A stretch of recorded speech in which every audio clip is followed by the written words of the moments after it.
नमस्कार, स्वागत है आपका। मैं हूं आपके साथ विवेक शुक्ला और इस वक्त की बड़ी खबर आपको बता रहे हैं दिल्ली से, जहां पर यूपी चुनाव को लेकर चल रही बीजेपी की बड़ी बैठक खत्म हो चुकी है। इस बैठक में बीजेपी के राष्ट्रीय अध्यक्ष जेपी नड्डा, बीएल संतोष, राधा मोहन सिंह प्रभारी मौजूद थे और यूपी चुनाव को लेकर ये बड़ी बैठक चल रही थी। जेपी नड्डा की अध्यक्षता में बैठक हुई है और रणनीति तैयार की गई है यूपी चुनाव को लेकर। इस बैठक में कई सारे मुद्दों पर चर्चा भी हुई है। भारतीय जनता पार्टी के तमाम पदाधिकारियों के बीच ये बैठक हुई है और संगठन को मजबूती प्रदान करने वाली कौन सी रणनीति ऐसी अपनाई जाए जिस पर 2022 का विधानसभा चुनाव बीजेपी यहां पर फिर से वही प्रदर्शन को दोहरा पाए जो 2017 में दोहराया गया था। इसको लेकर ये बड़ी बैठक जो चल रही थी पिछले कई घंटों से, और अब ये बैठक खत्म हो गई है।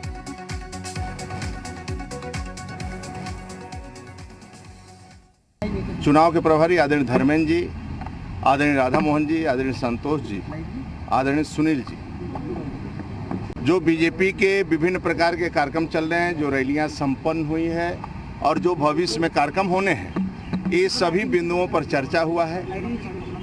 फोकस किया गया है कि जो बूथ अध्यक्षों का सम्मेलन है 6 क्षेत्रों का, इसमें बूथ अध्यक्ष यानी रैली जैसा आप एक तरह बूथ अध्यक्ष ही कार्यक्रमों में व्यवस्थित रूप से उनका रजिस्ट्रेशन हो व ठीक ढंग से बूथ अध्यक्ष शामिल हो, जिसमें राष्ट्रीय अध्यक्ष गोरखपुर और कानपुर जा रहे हैं, माननीय राजनाथ सिंह जी अवध और काशी में जा रहे हैं। 2 क्षेत्रों की बैठक में आदरणीय अमित शाह जी, ऐसे प्रोग्राम बना हुआ है और संगठन की विधिवत चर्चा हुई है।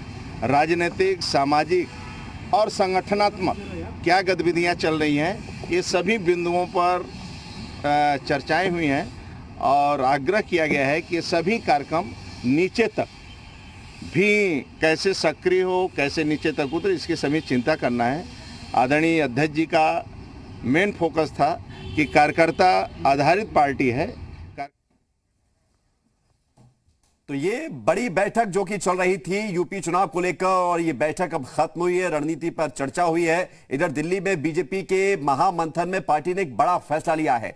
पार्टी नेतृत्व ने चुनाव प्रभारी और सह प्रभारियों को ये निर्देश दिए हैं कि वो अपने अपने प्रभार वाले क्षेत्रों में अस्थायी निवास बना लें और प्रभार वाले क्षेत्रों में किराए पर घर भी ले लें। 4 महीने वो वहीं रहें, वहां से हटे नहीं। साथ ही पार्टी की रणनीति को जल्द से जल्द धरातल पर उतारने के भी निर्देश दिए गए हैं। और यह भी जानना जरूरी है कि बतौर पार्टी महासचिव मौजूदा गृह मंत्री अमित शाह ने 2014 में वाराणसी में अस्थायी घर से ही अपनी चुनावी गतिविधियों को अंजाम दिया था। और देखिए कौन नेता कहां रहेंगे। अर्जुन राम मेघवाल आगरा में डेरा डालेंगे, अन्नपूर्णा देवी कानपुर में अपनी भूमिका निभाएंगी, सरोज पांडे वाराणसी में यहां पर वो चुनावी गतिविधियों का संचालन करेंगे, कैप्टन अभिमन्यु मेरठ में रहेंगे, विवेक ठाकुर गोरखपुर में अपनी जिम्मेदारियों का निर्वहन करेंगे, शोभा करांदलाजे लखनऊ में, धर्मेंद्र प्रधान भी लखनऊ में रहेंगे क्योंकि लखनऊ राजधानी है और लखनऊ से ही सारी चीजें बनेगी, अनुराग ठाकुर ये भी लखनऊ में ही रहेंगे।